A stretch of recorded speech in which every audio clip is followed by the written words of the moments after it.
ঠাকুরকে আমি দেখেছি, তুমি দেখেছো ঠাকুরকে? আমিও ঠাকুরকে দেখেছি, কিছুই দেখেনি। আমিও ঠাকুরকে দেখেছি। ঠাকুরকে দেখেছো?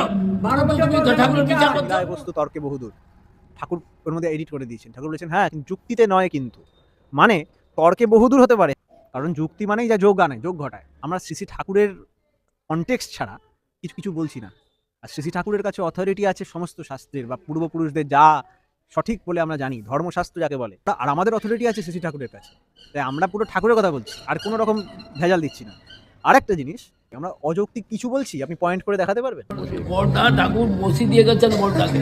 ঠাকুর বসে দিয়ে গেছেন? হ্যাঁ, কোথায় বসে দিয়ে ঠাকুর নিজেই বসিয়ে দিচ্ছেন, ওই নিয়েই তো তোমাদের বিরোধ হয়েছে। কোথায় বসিয়ে দিয়ে গেছেন? ঠাকুরের কথা শুনোনি? ঠাকুর কোথায় বসিয়ে দিয়ে গেছেন?